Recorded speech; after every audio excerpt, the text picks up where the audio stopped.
is the second part of the video. We're going to jump right in. So we're going to look at transfer windows. Now for Sunderland, we touched on it in the first video, this is going to be a huge transfer window. It's going to be make or break whether you get playoffs, promotion or not next season.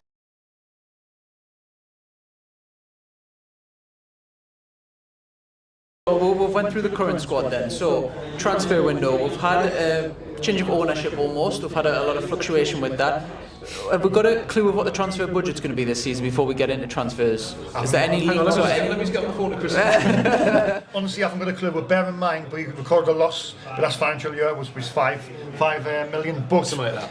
But bear in mind that was in League One, and we also have been on TV about 20 times. Yeah, we have since obviously moved the Championship, and the revenue goes up. The season you can see the champ. To counter that, though, players' wages go up when you get into the Championship. That's a thing as well. That's a thing, yeah. So. Right, transfer budget. What's that going to be? For me, it depends what their ambition is. Well, you were mentioning in the last video that the owners come out and said that they want to go for more than top 6. So you'd imagine that's a clue. I don't. Playoffs is not going to be. They're going to class it as not good enough. That's a big statement in that line. The only way I can see us spending a fair bit of, like, as in 20 million plus or something, is if we sold Jack Clark and used. I know money comes in installments. We're not going to spend big money. That's one thing. Unless we sell a player for big money. Unless we sell like Clark and Roberts. Well, that's what I'm going to touch on next. So obviously you're going to lose Diallo, who was arguably the star of the season, absolutely fantastic player, and he can probably go on at Man U and do wonderful things.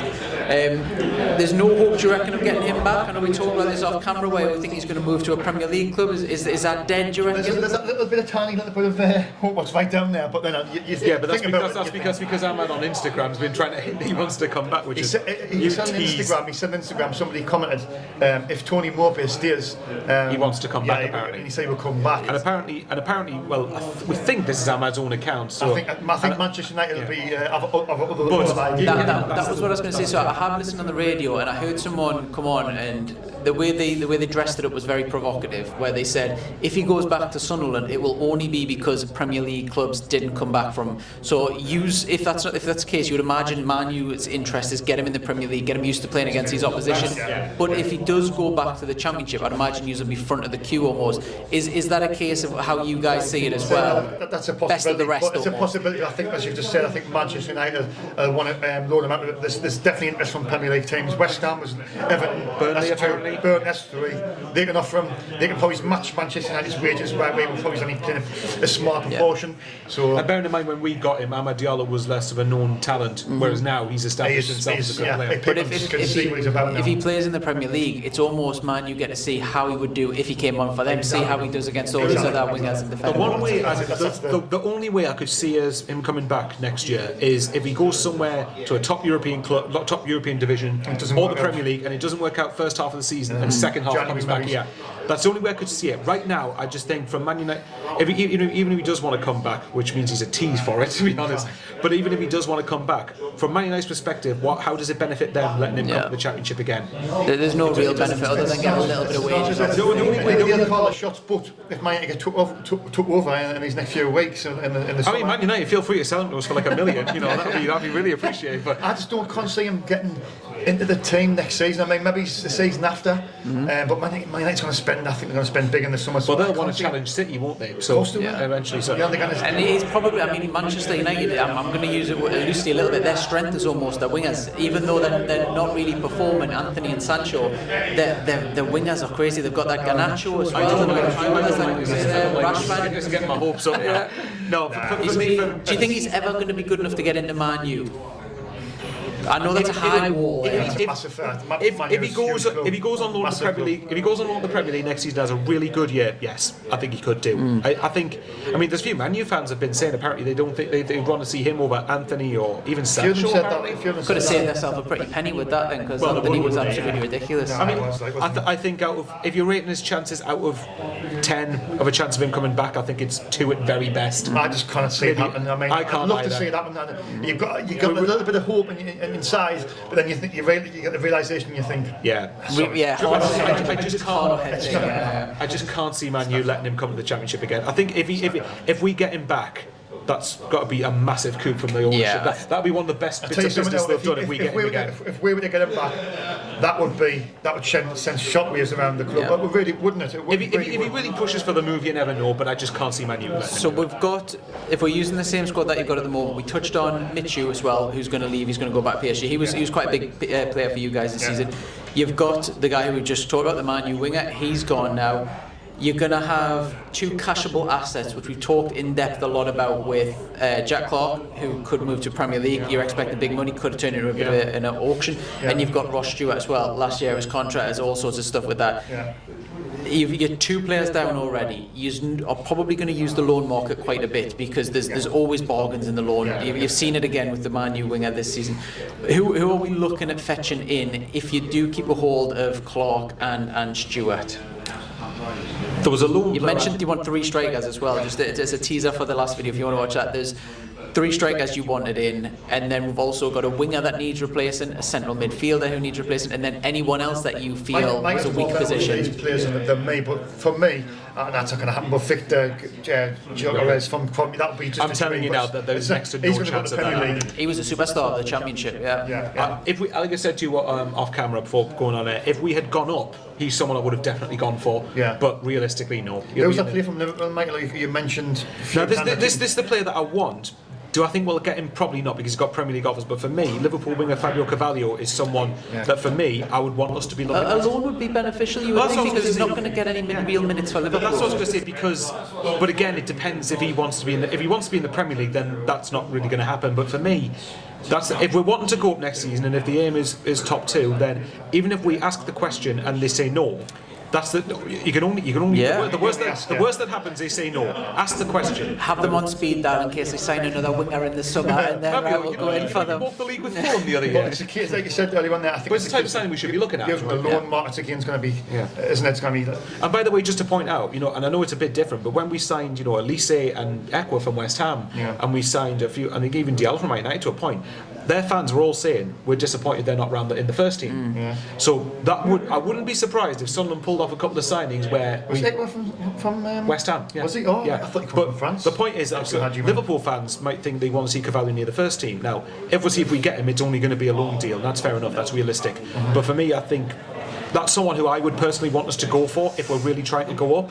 But whether he comes or not is a different matter, because he might have Premier League suitors. Yeah, we'll just take a second break from that, because I've got a very curious question to ask you guys as well. So it obviously depends buyer and selling club. It's not one-way street. Would Sunderland take a Newcastle player on loan? Because if I look at some of our players who are young, you've got Anderson, you've got Ashby. I don't know if Newcastle would do it first of all, and I don't know if Sunderland would. If it's obviously a loan would benefit all parties involved in terms of a football perspective. It would be good for their development, playing Championship week in, week out. For you guys, it would probably elevate someone. How would Sunderland or you guys as fans take that? Would that be something if Newcastle were interested? Would that go down well or what? If it's going to benefit the team, then for me it's a no-brainer. If somebody from Newcastle is available on loan and it's going to improve our team, I would absolutely. I wouldn't want to develop a regular habit of it, but if a just a loan, like a sort of no, but if a loan as a means to an end to help us get the Premier League, I would do it personally. Yeah, but don't see the rivalry there. I mean, the players got to agree as well. I mean, you're going to have some fans that are tribal and sod this, sod that, sod that, and you're going to have some which look at it purely not financial, but from a football perspective, and you think, no, this is going to benefit us. So you've got to think about it. Absolutely. Yeah. So do you think it could work or not? Because you're more going to have that certain section of fans, however small or big they are. If a Newcastle, well, even if it was a loan or a permanent, if a player came directly from Newcastle, straight away they're kind of on a hiding to nothing, aren't they? Because they're a Newcastle player.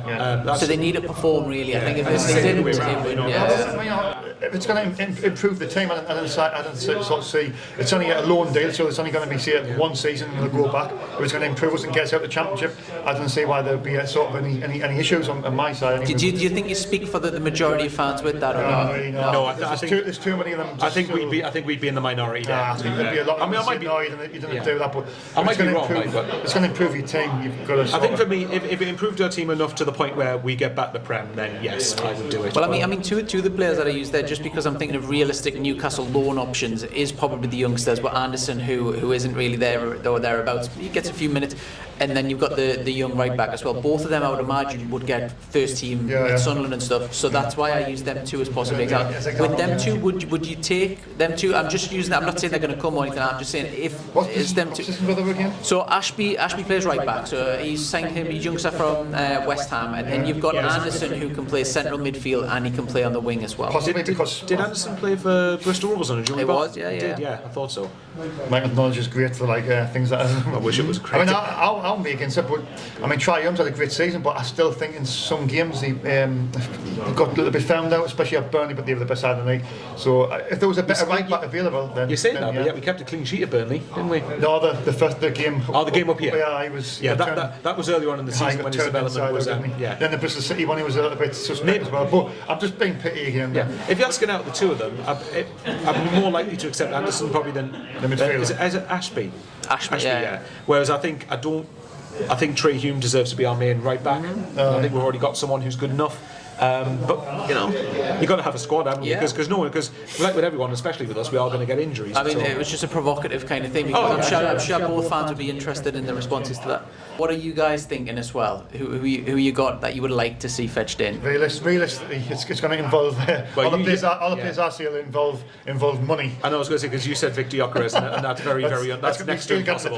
No, he'll be in the Premier League. Yeah, but I'm not going to obviously. He didn't play too well in the playoff final. I mean, not to say that he's not a great player because obviously he's a phenomenal player, but he almost had a bit of a Harry Kane-esque where he's a fantastic player and he disappointed because he didn't really do anything in the playoffs.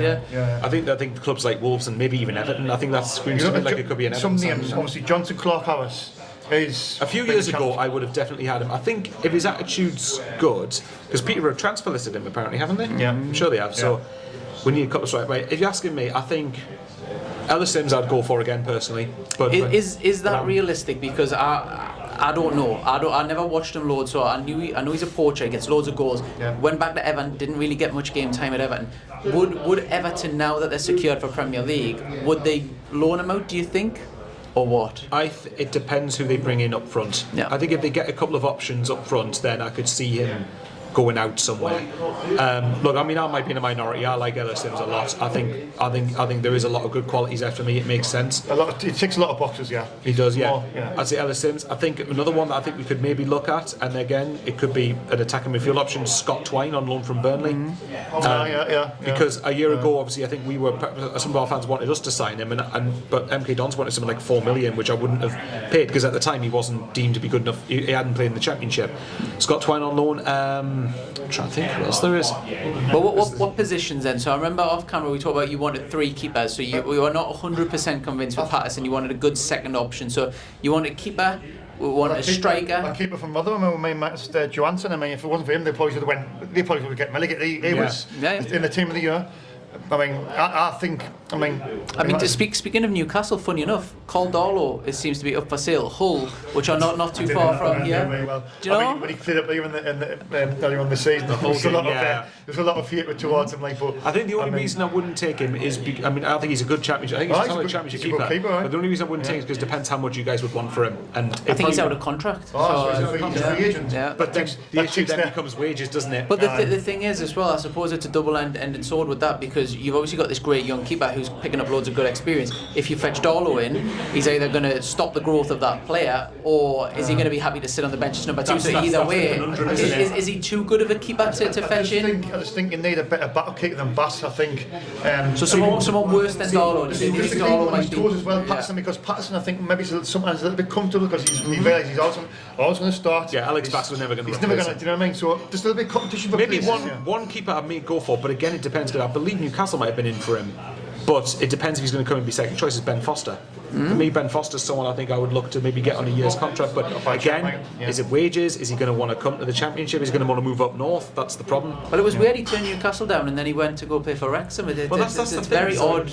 I know. So that's the thing. You look at the areas where we need to strengthen. I mean, well, what do you think we need? Well, we need at least. Obviously, bear in mind what's due with the contract situation. You're going to need at least 2 strikers. Well, if we touch on it then, so strikers. Have you got anyone for strikers as well? Right, strikers. Well, Ellis Sims for me is one of them. Yeah. Strikers, and we think this. It's going to be Premier League clubs. It's going to be loaning the youngsters out. That's what it's going to be, basically, isn't it? I don't know how likely he would be. I don't know how likely he would be to play for them in the Premier League, but I'd maybe try a loan deal for Ryan Brewster from Sheffield United. Yeah. Maybe as a loan deal. So I know again this could be 2 loan deals, but I think that Ryan Brewster, I don't know how regularly he played for Sheffield United, but got pace to burn as well. That's what I mean. So that's a question I'd be asking. And another striker. Well, I'll judge it based off this. Apparently, this Luis Semedo, the guy who's from Benfica. Apparently, who we're going. So I'm going to assume that we're going to get him. Yeah. This is an assumption. So for me, you need at least 2 strikers. 3 if Ross Stewart goes one way or another. So you need 3 strikers. I think you need. Would you take Joe Bellingham? Because there's reports that looks like it's sealed. It signs delivered almost. The latest apparently hit a hitch. Apparently between Bellingham and apparently I don't know how true this is, but apparently between player and club, apparently it's done. Yeah. But the issue is the fee between Sunderland and Birmingham and so it sounds like it could get sorted out. It's looking. I thought it was done, but now it's looking like it's not. But there's loads of time left. There's loads of time in the window, right? Well, then if you look at it there, I mean, all the midfielders we've gotten, plus we're signing Joe Bellingham, I still think we need some more physicality. So. I mean, Pierre Ekwes. We've got Pierre Ekwes there, it's fine. But, I know what you mean. You know what I mean? But I think we need to prioritise key areas, and the striker situation needs to be resolved. We need to sign at least 2, and then bring in a low. It's going to be probably. Right. So if you're going through positions, you think we need at least 2. I'll give 2 or 3 strikers. Short Stewart out, that's 3, and then a loan. Right, okay.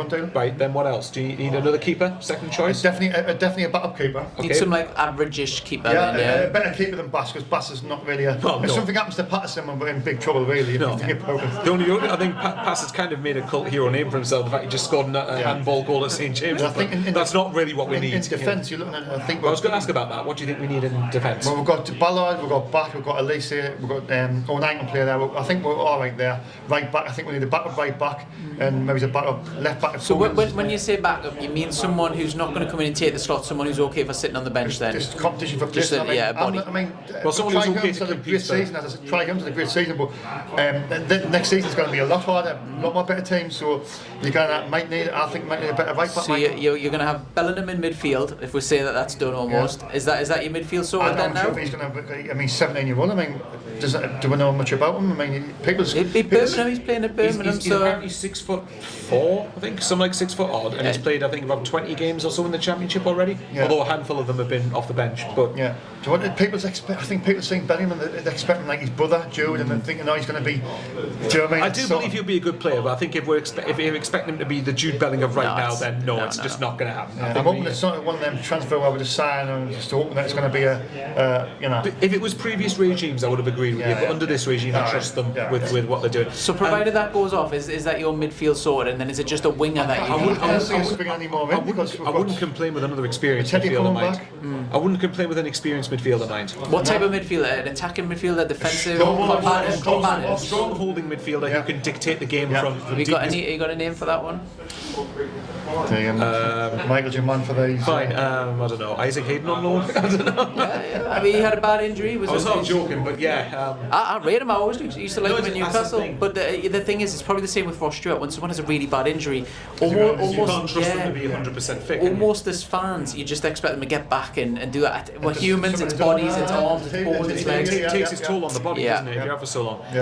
So that's a gamble. Would you take a gamble on Hayden then, or would you stay clear of that? Well, look, I trust Michael's opinion on there. If you're asking me as a player, Isaac Hayden, yes, but obviously I don't think. As a player, yes, but I think with his injury record, no. I think you need someone who's going to be fit regularly. As for who that is. The problem is our recruitment team go for players who are younger that have got potential. Got potential. But I think for me, you need to look at the free. But we do go for experience. It's just free agent. I think that's what we've lacked this season. I think we've lacked experience in the team. It's the only thing I sort of a little bit, yeah. I think a lot of people make a bigger deal out of that than what is the case, because if that was a big issue, we wouldn't have got in the playoffs. No, that's true. But I think if there's an opportunity to get an experience, even if someone who's a free transfer or whatever, get them in, because you need the help you can get. If you answer as a name for the midfielder. I haven't got anyone. I think Hayden's probably a good show. I think he's probably worth a gamble, considering he's on a free and stuff. It's going to be me saying, Sunderland fan wants Isaac Hayden. No, realistically, he's a good footballer. He's very combative. I think he would fit in fantastic in the Championship. It is just that injury that's the only sort of question. But you've got to remember, he'll be on pretty good wages as well. I know the loan thing would mean we don't cover as much, but I think, again, he's a free, which takes away some of the risk, I suppose. Is he leaving? His contract's still we're not renewing that. Against like Wales or something. Right, okay. In which case, if he's a free got, agent, then yes, I wouldn't go against going for him. Yeah, and I mean, you have got some for Leicester as well. I think that Chowdhury and a few other midfielders got released as well. So there's definitely the free market is we'll be scouting again. That. Yeah, that's I think we'll be scouting. These are two players you might look at, but again, the constant thing keeps coming back to wages, doesn't it? Yeah, and then the last one would be winger. Then, so you need to do the hardest thing that might happen in this transfer window is replace Diallo. Almost an impossible job. Have you got a name? We need to find. I've talked about this many times. Chris is speaking and Harvey.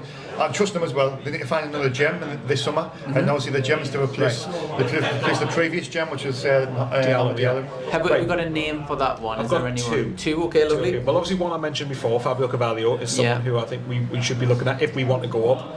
And again, if Liverpool say no, they say no. The other one, and again, I haven't really watched much of him play, but it seems to a similar profile to Diallo, is that Anthony Elanga from Man United.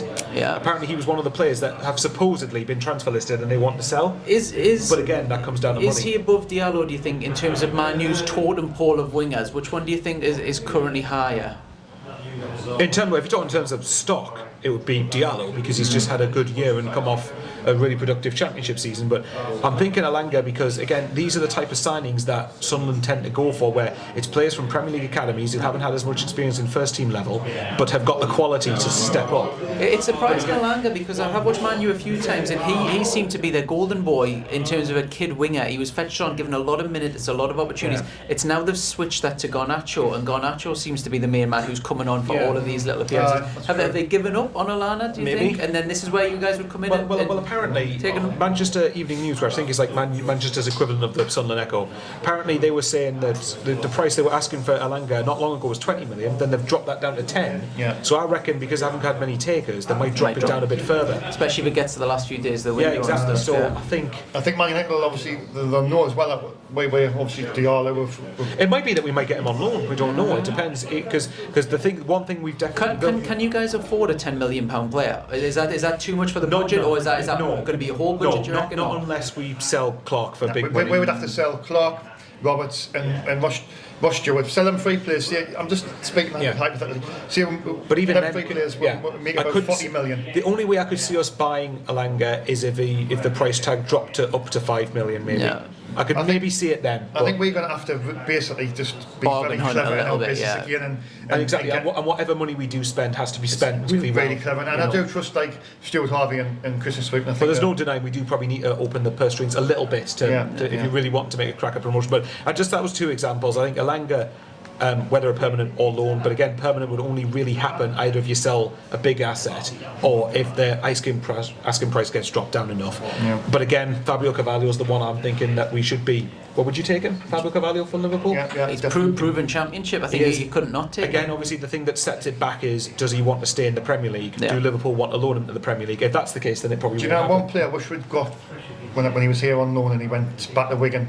And I think he's doing the Championship and he's done really well with Ipswich was Nathan Broadhead? Or Broadband? Broadhead. I honestly believed he was. I think we should have gone for him. Was a player with him. And when you think of the injuries were hard in that, he could have slotted in there, couldn't he? He would have done the job as well. He's another one who's had He's another one who's had his injury concerns, but what you get, the output you get from him when he is fit is worth it in my opinion. Worth a gamble. And I thought we missed a trick there, but it is what it is. It's at Ipswich. So I mean, I know we probably haven't answered your question very much, but I think I've thrown a couple of names in there that I can think of who I would take. And I'm sort of like, and who knows? It's going to be a long transfer window. It's going to be crucial for you guys as well as it is for a lot of clubs.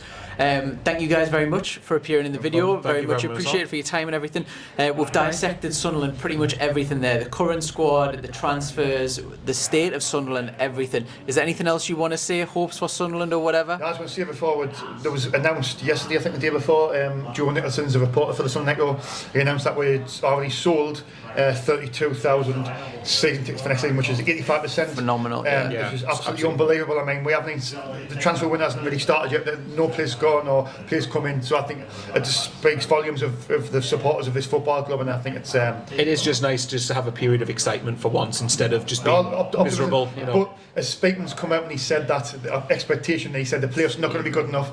The top two is what they aimed for. That's a massive statement, that mind. Especially given the club's coming down. I don't know what they've got planned in the background. So I'm hoping they've got something really big up the sleeves, because that is a huge gym. The Championship's going to be really hot next season. Full of ambition this season then, do you reckon, as a fan? You full of optimism and ambition for the season ahead? I'm just trying to stay level. Are you still trying to stay level headed? But I honestly think I'll get shot for this, but I honestly think I'll make a change with the manager.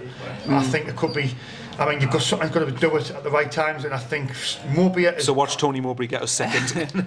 I think Mowbray, it'd be harsh, but I honestly believe if we get somebody better against that top. Do you know? And this is just my personal opinion. I think when a manager leaves on a high, which happens very, very rare in football, normally it's they're getting sacked and stuff like that. If we use Pochettino as an example for Tottenham, he kind of left, and when someone leaves on a high, the next person comes in, doesn't do well, and then all they do for the next few transfers of managers or whatever is they look at him as a golden boy and think, get him back. Some fans get him back, because anyone who leaves on a high, it's that rare in football. You think, he'll come back. Would this not be one of the things that you say now and then maybe 1-2 seasons? Get him back. You think about this. Could that happen? I had the same feeling.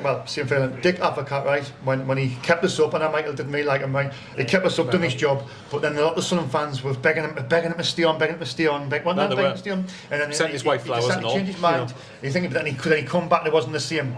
Do you know what I mean? This is a little bit different because Mowbray is still in contract with the club, and I think he still wants to stay, isn't he? I would imagine so. But I think the players would certainly want him to stay. If you're asking ambition, my own personal expectation is top 6 again. I think it's got to be top 6. It's got to be top 6. I think if you, it's got to be top 6. You know, and I appreciate the league will be harder, but we've got to remember as well. I mean, people will know more about our players, but these players have another year of experience behind them. They've played another year in the Championship. For me, I just think you can't finish in the top 6 last year when it was our first year back with a half-truck team and then settle for mid-table next season. I'm just hoping Speakman was saying that though, Michael, by saying. I reckon it's a bold statement when there's no need to say it. Exactly, you don't have to say it. I like to think, I might be wrong here, but I like to think he wouldn't have said that unless there's something going on. Do you think they've been doing a lot of business, like, early doors? Well, you look at the players we're linked with. Apparently, we've been. I think you have to do a statement like that. I think you have to. There has to be some substance there for you to make a statement like that. I mean, it's got excitement when you see that. It's like thinking, there must up. There's something, Michael, up. There's something. See, there's a twinkle in his eyes there. An extra 20 million behind us or something. Look, if we go up, I don't necessarily expect to go up next year, but I expect us to be around the top 6 and in the mix and challenging for it. Optimistic then. If we don't go up next year, then for me we need to go up the year afterwards. Yeah, absolutely. Yeah, we're within 3 years. Then right. There we go then. So we'll see what the season brings. Obviously, just to caveat this is very, very early season predictions. The transfer window massively inflates everything. So we'll maybe see at the end of the transfer window, do another video potentially, see what we're at, because it could be chalk and cheese, whatever. By then, exactly what your budget was. Exactly. By then, you'll have had half a dozen games. Remember to subscribe. Michael Bowers' channel and fans react, and then obviously fans react. We're trying to get to 4,000. So please subscribe. It's absolutely subscribe, and I'll throw Sean's hat out. I think. There we go. So thank you very much. If you like, follow, subscribe. Obviously, check out the channels as well, and we'll hopefully do videos like this again in the future. Cover Sunderland. Fantastic. Right. Thank you very much again, chaps. Thanks for having us on.